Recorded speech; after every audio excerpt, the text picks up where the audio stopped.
I'm grateful to God that He has been able to keep me till now.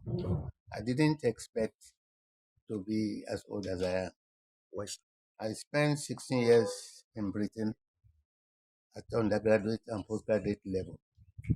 And anybody in England in the 1960s and 70s would confirm that most surgeons died between the ages of 60 and 70 because of the heaviness of their duties and responsibilities. So I too didn't expect to last longer than 70. But all in all, I'm grateful to God that I'm still now. How do you feel, sir, at 90? Very delighted and very happy.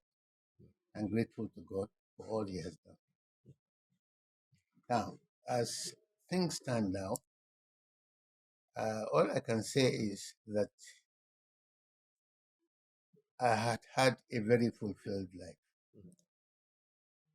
My mom died when I was very young.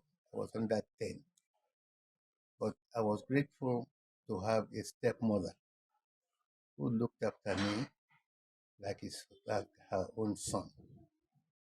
At the end of the day, she brought me up. I had a younger brother who was her own son, who was 4 years younger than myself. But anyone who came into our house did not know the difference. She thought that she was my own mom and looked after me. And from there, went to primary school and was grateful to God that I went to the Abeokuta Grammar School for my secondary school education under Reverend Ayora Sunkuti, the father of Beko and Fela and Koye. And at that time, it was a highly prestigious institution. The most important thing about it was discipline. And anyone who went to that school at that time would take that discipline out with them. And I still have it with me till now, to the extent that it really gets you into trouble at times. People think you are too tough and you're too strong and things like that.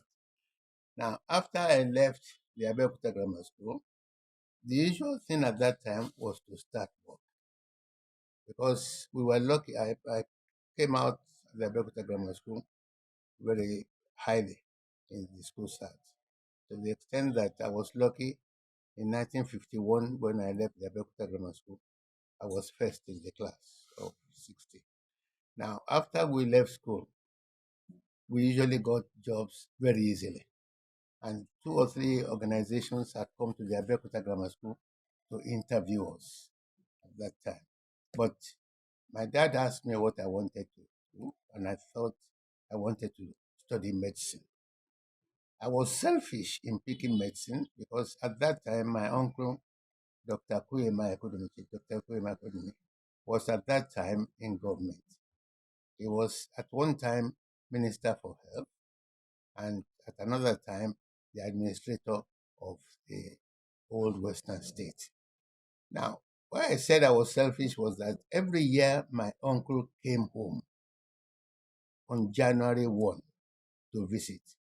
He would first go to Joko, that's my granddad's place, to visit the old man, and then come to my dad, who was a senior brother to him. I just noticed that every year he came in a brand new Chevrolet. One year it's white, next year it's blue and green. So I told my dad, if doctors were that all right, too, I would like to do that. And he said I should. But unfortunately, it wasn't easy to get a medical school at that time. And passports were not easy too. So the first year in 1952, I worked at the Native Administration Secretariat at Akin under Chief Bajomo. At that time, it was easy. At the end of the year, I had still not got a certificate. So what did I do? Chief Odebumi, who at that time was the proprietor of Premier Grammar School, said, why don't you come and teach for a little while? So I said, fine. I taught in 1962, which was risky because I was at home with my dad in 62, in 63. Fortunately, early in 64, I got a passport. and I was to go to Dublin to study medicine. So I got to Dublin in 1954, September, entered the medical school, finished in the medical school in 1961. Again, I was lucky because I participated in student activism. And I was also lucky to have been doing well in the medical school to the extent that my third year, I was privileged to be a student demonstrator, which was in the higher class. And when I qualified in 61 too, I was made a graduate demonstrator. All that time, I could have got a scholarship. I think it's interesting to inform you that in 1956-57, Western State under Chief Awolowo was giving out scholarships. And because of performance at that time, I was one of the ones offered the scholarship. At that time, Mrs. Sholanke used to be in the government house, in the Nigeria office in London. That was the time they offered that time. When I informed my dad, I said, no, no, no, no, no, no. Did I tell you I couldn't pay your school fees? So I obtained it. But I was annoyed because if he thought he had too much money, he could have been giving me my allowance and the scholarship would have been coming from Lagos. It would have made my life easier, but they said no. Okay. 61, I qualified. Dad asked me what I wanted to do. I said I wanted to specialize in surgery. He asked my uncle here. My uncle said it was a good thing. But come home for a holiday. So I came home for a holiday in September 61 for 3 months. I was lucky again. I had been offered appointment in Dublin at that time. So I went back after 3 months to study surgery as a specialty. Now, the good thing about it at that time was that, in my opinion, surgery was the most difficult specialty in medical practice. But with a bit of luck, I finished it at the time, and then I got my first fellowship in 1967 after being a registrar. Now, I could have come home in 1967 after my specialization, but that was the time the Civil War started. So my dad said, from his experience in Nigeria from my uncle, all surgeons were sent to the war front. So he said, you just can't come back after that length of time and go to the war front and die the next week or something like that. I wanted to come because I thought it was a good thing to go and practice. Anyway, I stopped at that time. The war had not stopped. Fortunately, I became a senior registrar, so I kept on working. Fortunately, further in 69, I took a second fellowship. I was lucky. I was successful in that too. Now, the advantage of that fellowship was that even if you passed your first fellowship by luck, which sometimes happens, by the time you restudied the same subject a second time, you became a better doctor. So 67, I took a second fellowship. The war had not finished. So I took a third fellowship in 1970. Now, by that time, again, another advantage is that you would be given more opportunity to perform operations.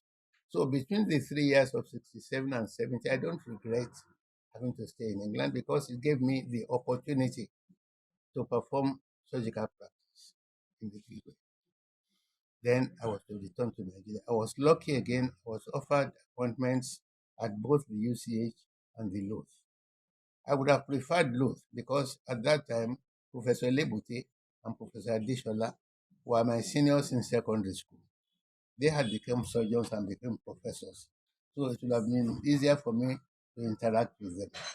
But Papa said, look, you've been away for 16 years. Why don't you come to Abeokuta for 1 year? After that, you can go wherever you wanted. I don't know how he managed it, but the Western States offered me as a surgeon. And I think at that time, I would be the first one offered straight from Britain to become a consultant. Usually, you became a senior registrar. They made me a consultant almost. So I came to Abeokuta. I don't regret it. Because when I got to Abeokuta, there was no proper surgery. I was able to set up the department We were performing operations, and what we did at that time, it might interest you that I don't think anybody could do it now because I was operating 3 times a week and holding clinics 3 times a week. Sometimes the clinics will have 30, 40 people.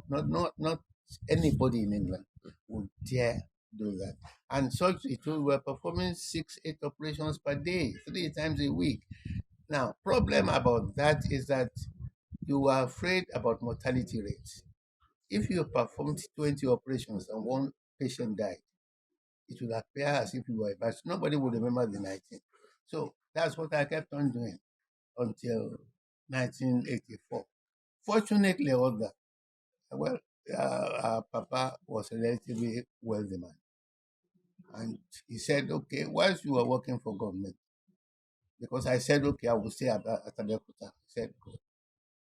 He had a piece of land at Akomodi. He said, okay, why don't you start preparing for private practice? So I had built what is now my hospital in 1974. It's 2 years after. But because of government regulation that we couldn't have private practice, I had to close it down. But luckily, during that period, I had also the foresight. My family was at Ibadan.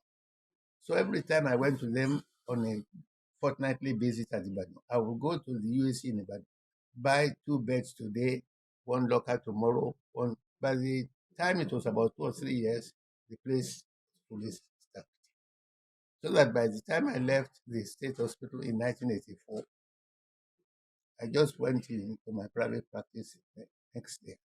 And I had been there until about 10 years ago, 8 years ago, when I realized performing surgery was risky. So I took to what my uncle did. Majekodunmi, before he died, was the owner of St. Nicholas Hospital. And he too, until he was about 78, 80, was he was a gynecologist. He was going on. But after that, he used to go, his son, who is Dapo, Majekodunmi now, is now the proprietor. He too is a gynecologist. So uncle will go there, meet people, have friends, discuss with. That's what I go to do in my hospital now. And the place is just run by some other people. I think that might be. Your pedigree, your name, um, rings a bell anytime Majekodunmi name is mentioned anywhere. Can you tell us a bit about how big the Majekodunmi family is? You think I was either pompous or proud. We call it the Majekodunmi dynasty now, and it is a dynasty. It might interest people to know that we are granddad, the great granddad, Majekodunmi, who was the original Majekodunmi, was the son of the daughter of one Alafi in Oyo. So we are from the royal family from Oyo. That's why we can call ourselves anything we want now. But Oyeneye was the first one. He was a warrior. He was Balogun of Ikire, one of the most prominent warriors in Egba land. And Sorry. because he was very, very powerful warrior, he had many slaves. And slavery at that time was not just having people in your compound. They worked for you. They went to the market for you. They went to the farm. So he became very wealthy from that. And as we call ourselves now, Idigi is how many wives he had. There are 27 of them. We have 27 Idigis. And it is interesting to note that his name was not Majekodunmi. His name was Oyeneye. But one day, one of his slaves was teaching one of his sons how to ride a horse. And the son fell off the horse and died. Now, the usual practice at that time was for the old man to execute the slave. But I believe some prominent people in Ikereku, our own area, and Egba some chiefs, came to him to beg him not to do so. So one of the people who was begging him was the high chief, said, Majekodunmi. And it was from Majekodunmi Majekodunmi. That is how we all became Egba. Majekodunmi. No. Majekodunmi. Now, number one. Then we had 27 Idigis, as they call it, from St. Settle. And it's, as far as I'm concerned, I can be corrected. I don't think there's any more prominent family in Nigeria than Majekodunmis. Because we are lucky. Our grandparents had a foresight of education to the extent that my own dad went to the Abeokuta Grammar School. I went to the Abeokuta Grammar School. Some of my children went to the Abeokuta Grammar School. And at the time we went to the Abeokuta Grammar School, it was the most prominent at that time. Secondly, each of those leagues, by grace, became prominent to the extent that I don't know whether I can say this publicly. One of our indigens, called Dogo, the son of, well, he was the brother to Chief Majekodunmi, was the only man known at that time to slap a white man and get away with it. It was unthinkable at that time. But he slapped the man, and the man used whatever influence in Lagos he had that he didn't get. Now, I don't think there's any family in Nigeria that has as many doctors as Majekodunmi family. There is none that has more lawyers than Majekodunmi. Even my own daughter, my first daughter, is a lawyer. Her two daughters are lawyers. I am a doctor. My first son in England is a surgeon. My daughter, who came with the others, is a pediatrician in the United States at the moment. So I myself have two doctors. I have a lawyer in my own way. And the one who is at home with me now did mass communications. I won't go into more details than that. So in that family, the only profession I don't think I regret, but I think we don't have, that I would have wished we had, was priesthood. We have no reverends or pastors because we used to look down on people like that. The idea was to go for the highest possible. And if you go to our family compound at Ikereku now, you will see that it's larger than the compound I have now. The people living there, even now, are in their hundreds. And from the time we were 2, 3, 4, we had been given the impression that there was nothing like Majekodunmi in the whole of this federation. But what I just discovered is that it is not just a number. We are also lucky that our ancestors were very generous to others. And their philanthropy, I can't count the number of people in Egba land. And I will be a small bit because the number of people I have given my own personal scholarships to are more than 20. And people in my family, they have been very generous from that point. Religiously, we had participated in all there is to participate. I have, for example, now been a parish church council member for more than 30 years. I had been in the diocesan board of Egba Anglican Diocese for more than 30 years. I had been medical advisor to the medical diocese for more than 30 years. And it's not only me. If you go to some of my siblings and some of my relations, all of them had participated in this type of thing to the extent that if you go to Port Harcourt now, if you mention Majekodunmi, you'll find somebody there. Go to Kano. I had traveled around a little bit, and it's surprising how we had disseminated in practically every part of Nigeria. And more importantly, go to the United States, go to Britain, go to Europe. They are all over the place. It is because these people, by grace, we inherited that name. I am, again, by grace now, the head of the Majekodunmi dynasty right now. And by grace, it just happens that in every digi of the 27, God had raised somebody who had sustained them, that none of us has a complex, an inferiority complex against the other, and that makes it good for us. Otherwise, I know what's happened to some other families. Sir, at 90, you look very good for that age.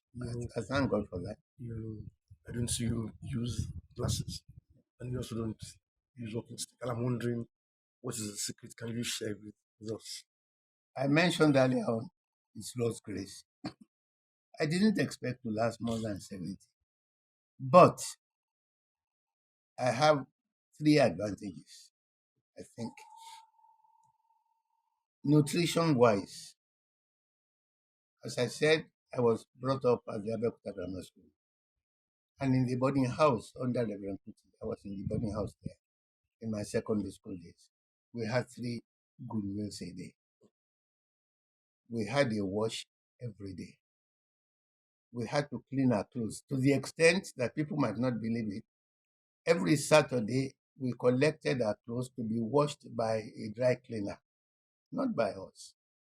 So we were clean, we ate well. I slept on a bed from that period. You didn't sleep on the floor. And Mrs. Kuti was even worse than her husband as far as discipline was concerned. So my nutrition was reasonable. Health was reasonable. Being a doctor was the second advantage. As it is now, okay, one of my daughters is here now. Every day I look into myself.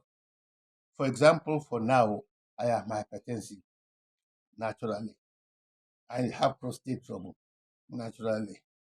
I have some uh, gastric imbalance again, and arthritis all over the body. Well, that's natural.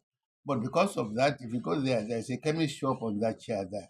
I take close to about 12, 13 drugs a day.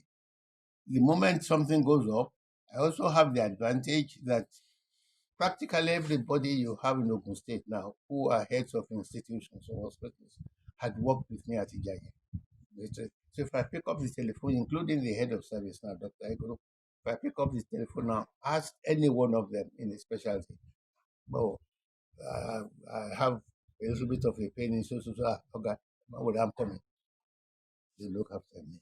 So it's like having a car that is being serviced practically on a weekly or a monthly basis. And most importantly, I have a good family. Don't let me forget that. I have a wife who has not given me trouble. Now, my wife should have left me a long time ago, or I should have left her a long time ago, on the grounds that I mentioned that I came back in 1970. I had married in England before. That was the one that had the son for me, who is now a surgeon. But when I married her in 72, she was working for NEPA. By 74, she was transferred to Ibadan. She was supposed to last about a year or two, but it lasted until 1988. But the good thing about it was that I was so busy at the state hospital at Ijayi that if she had lived with me for that period, we would have separated. Why? They were calling me, I was the only surgeon responsible for accident cases in Abeokuta. So day and night, I was at Ijayi. Sometimes I will go there, come back home at 3, 4:30, they'll call me again, then 7 o'clock. And again, I can say with pride, in the 14 and a half years I worked with government at Ijayi, I was not late for one day. I was also lucky that I was never ill for one day, so I never missed work on one day. Even myself and one of my daughters was just arguing now. One of my friends just ran from the United States about 30 minutes ago, having a holiday. And my daughter was saying, "Wọ́n ṣe ń gbalùdé nìyẹn, ẹ ò mọ bẹ́ẹ̀ ṣe lucky to." During the period of 14 years I was there, I only went on holidays for 3 or 4 years. The rest, they just accumulated it. So she was tolerant. They would come on Friday and return on Sunday. But very few women can do that. She also gave birth to 4 children, as I mentioned, who became graduates. It was here on a Sunday. I called all of them. the four of them. I think they were between the ages of 10 and 5, four of them. I said, any one of them or any one of you that does not have a university on graduate qualification will not inherit a penny from my life. But I'm lucky. My wife again is a pillar because I know many women whom even if their husbands have a little bit of money, like one did at the time, could have turned that the children against you and say, Baba yẹn kàn fẹ́ burú ni, ẹ máa gbádùn ẹ̀mí náà jẹ. But we are lucky. I've been able to train all of them. They're all well off. And that's why they want to have this type of thing. I didn't want it because they did the 80th one. It was a lavish one. They still want it. I said, look now, give me the money, I can give it out. I learned something when I was performing surgery, and it may be useful to an average man in town or Okay, yourselves. okay, sir. All of us pray to have sons. We don't like daughters. But when you get old, you're going to realize that the daughters are more important and much more useful to you. When I was at the General Hospital at Ijai, I performed surgery. And I was lucky I performed surgeries for people, even including a governor at that time, at different levels. When their sons came from Lagos, well off, or came from Britain, they will, I'm talking of 1980s and 1990s, they will take 40,000 naira, 50,000 naira, give it to Papa. Papa will just put it under the pillow, give to the nurses and anybody who visit them.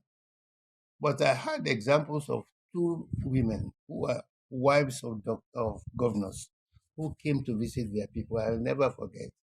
The first thing they would ask is that Papa, just Jaulene. Then they will look, ìgbà wọn fọwọ́ ṣẹ́ẹ̀tì yìí gbẹ̀yìn. Bedsheet má dọ̀tí díẹ̀ kẹ̀. Those from the hand to an old man, those things are much more important. 100,000, 200,000. What will he do with it? He will just. Sorry. Thank you, sir. Now, those people don't know. In my own family now, as I said, I have 3 daughters and 2 sons. Let me confess in public. When I first married my wife, I wanted only 2 children from her. I already had one son in England. The first 2 were girls. So I said, that's enough. Torí Ọlọ́run, kíní kan, ẹgbẹ́yàn bá lọ́kùnrin lé, kíní kan, kíní. So she went to my dad. Dad begged. I said, okay, let's have one. When she had it, by the scan, it was a boy. All of us were happy. She had a miscarriage. I said, look, don't kill yourself, particularly since her first 2 were cesarean section. That's enough. What do you want to do with more than 2? They say, no, Fortunately, the next one was a boy. That's enough. Then, about 2 or 3 years later, she came back and said she was pregnant again. And that's the one that you see here now. Now, she has just come back. And that is a problem. But I was lucky. All of them, they didn't give me. I praise God now that I hear a lot of rubbish about girls in universities and things like that. But none of them has given me any problem. Of the people who are worrying more about 98 bad journals, it's the girls who are doing it. They ring me from time to time, particularly BC, who is a doctor now in the United States. My hypertension. She who will remember that about a boy? The only thing a boy would remember is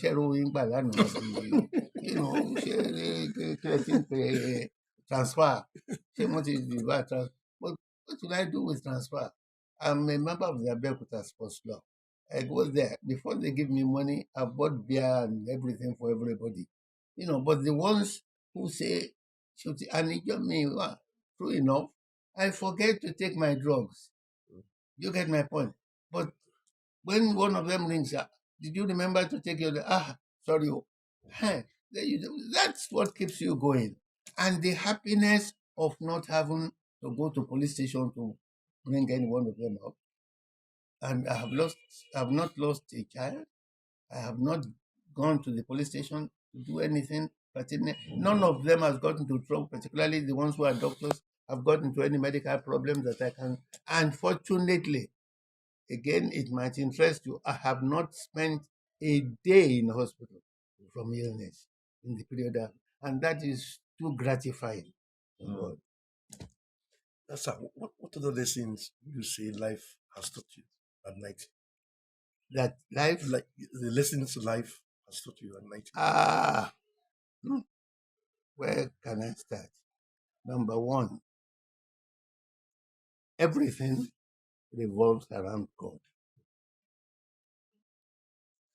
As I said, I could have been a carpenter or a bricklayer because my mom died when I was really young. If you know history of Yoruba culture, the moment there are 2 or 3 wives, the one that does not do well, you are finished. I came across a very good stepmother. Secondly, there is no knowledge that you have that belongs to you. If nature wants to finish you, you may get, as I said, I came first in the Abeokuta Grammar School when I was there. But if God wanted to finish me off, I mentioned that when I qualified, when I finished at the Abeokuta Grammar School in 1951, I worked at the secretariat for a year. During that period, if my dad had died, I would not have been a doctor now because there's nobody who would have taken up the responsibility. Secondly, if I had had an accident and broken my leg, I would never have gone to England. And it might also interest you that I was to go to England on a Monday. On Saturday, I used to play football. I played football a lot. I even played for Abeokuta at that time. On Saturday, I was playing for ECN. NEPA at that time was called ECN. I was in their first team in Abeokuta League. We played the military at Lafenwa. And the military were the roughest players we could play against. If my leg had been broken that Saturday, I might not have gone to England on Monday. So on that Saturday, I can remember we had a lorry, a flat top lorry at the back. When we won that match, all of us were making a lot of noise back home, shouting and singing. When we got to my daddy's house at Berekodo, he looked out and saw us in this year. Bulletin, we were playing football. Because if anything had happened to me on that day, all his arrangements would have come back. That is number two. Number three, people don't realize that money is not everything. This country now is totally money conscious. And unfortunately, it's even getting worse the lower the age group. When we were young, I can remember when we went to school, Onini at that time was 1,000th of a naira. You were given one or two to go to school with. You ate well. If you got home, if there was no food and they said Gari was what you would take, you would drink it. My dad had only 3 children from 3 wives. The people living with us at home were more than 11. We were all treated the same way. I remember, this girl might not be here now. Of the 11 of us, 6 of us were boys. We all slept in the floor on the same mat. We ate the same food from the same plate. What I remembered most was that when we were eating, the faster you were, the better. Because if you didn't take, I was very stupid. I couldn't eat much. So, but I had a younger brother. My younger is dead now. He would take a whole lot and you will see it on both his cheeks. If you slap the cheek, a bag will flow out like nobody's business. But you could not go to my dad and say somebody ate more than you. No, nobody wants to hear that. That's number two. The thing again that we know is that there was much more good family relationship than now. Nobody suffered at that time. People lived in a compound. The granddad is there, father is there, the son is there. If the old man became 70, 75, if he couldn't go out, all he had to do was look out. Lágbájá, ìjọba mi ra àkàrà ń sàlẹ̀ bẹ́ẹ̀ yẹn. Ìyá lágbájá, ìjọba mi lọ tà yìí. All that is gone now. Another thing I've discovered that's not good nípa religion. Those of us, I was in the choir here. I even was in the choir in Britain as well. But here, pastors were next to God in the real sense of it. They will come to church, preach to you. If they didn't see you in church on Sunday, they will go to your house on Monday or Tuesday or Wednesday to find out what was wrong. If they found out that it was because you didn't have enough to eat, the very little he had at home, the next time he's coming, he will bring it with you.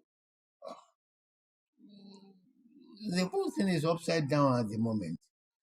Even family life is finished. This idea of brothers and sisters coming together, fathers and daughters coming together, it was unthinkable. Apart from that, too, this idea of theft, aggrandizement, laxity, all those were not there. That's why I said, and then you don't realize that in the Bible, it says, ẹ̀ṣẹ̀ ò lè pọ̀, kẹ́ni kò rí ọ̀fẹ́ pọ̀ sí. You will never get the American or the British or the German tójò ò bá rọ̀, go to church. Tóòrùn ò bá ràn, go to church. Tó ò bá rí aṣọ jẹ wọ̀, go to church. Nature has given us a brain. We must work hard. I'm an Egba man. I am scared still for Yoruba land. Of the whole of us in Nigeria, Hausa, Igbo, and Yoruba, we are the laziest. Forgive me. You might not like to hear what I'm saying. We are the laziest. And no Yoruba man wants to work. What you call about Jaye, we will go to a party. When I first came back from England in 70, because of my status, if I went to a party because I used to relate with people I knew in the 1950s, Alajis and things like that. We'll go to a party, we'll get there at 6 p.m. and go home at 5:36. How can you do a thing like that? Then this idea of trustworthiness, particularly the political circle, wọ́n sọ nǹkan kan fún ẹ lẹ́nìí tó bá dàrú ọ̀la ọ̀tọ̀ ní tó máa gbọ́. All that, it didn't happen in that time. And now, okay, because I don't know how long one can tolerate or accept this type of situation for. So all I can just say is that Ọlọ́run ti mú mi go through what I could be grateful for. Even I cannot be grateful enough for what he has done. Thanks. So I was also going to ask, looking back at your life, would there be a second chance? I had a second chance. Let me see now.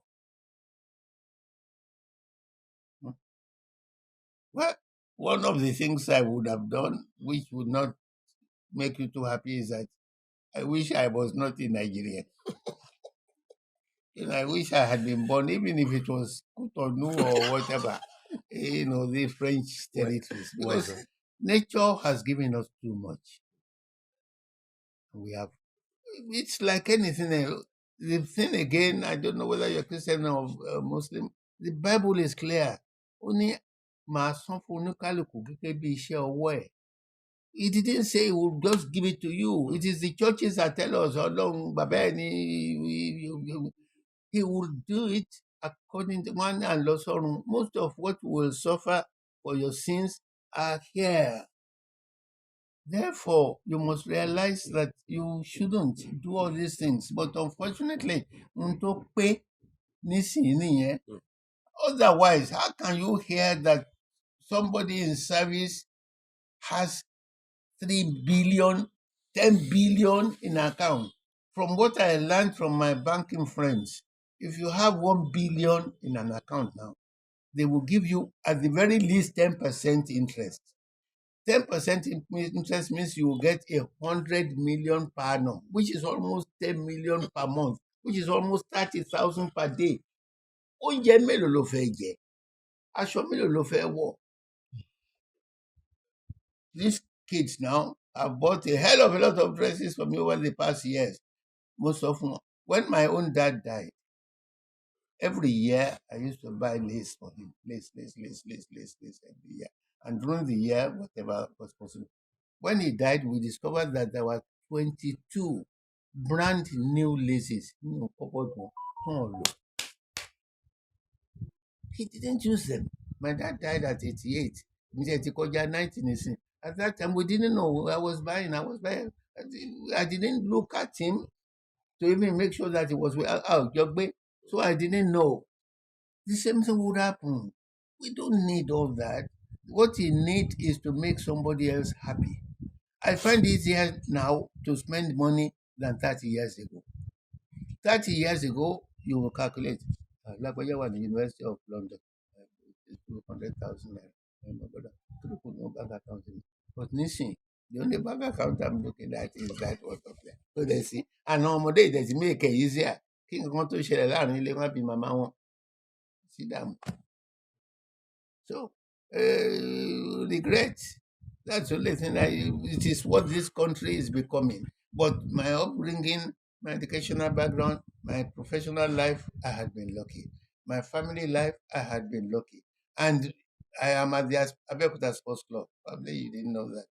I was a foundation member of Abeokuta Club. It's the highest in Abeokuta. I don't go there anymore because they don't discuss the benefit of Abeokuta anymore. It's politics. Everybody, VPC, I had never participated.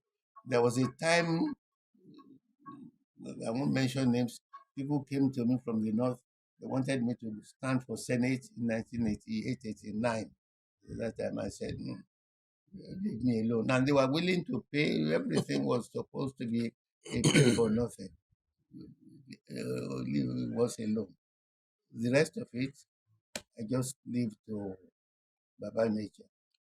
Abeokuta Sports Club has been part of why I've lived this long. I don't know whether you've been there. I've been there, sir. I am vice patron of the place, one of the vice patrons. I was president for 4. I was the longest serving president in the place. I was the only one that spent 4 years. And the good thing about it is that I go there every evening. I'm still going. They are arranging a reception for me now. I'm going there every day. I go there at 4:30 to 6:30 in the evening before I go home. It's one of the most wonderful places to be. We have a camaraderie amongst us and such a good relationship that when I go there now, if you drive me in there now, you will think I own 30% of the shares in the place. The relationship is so far. It is one of the things that has kept my life going. And Majekodunmi family too, I said I'm the head of the family at the moment.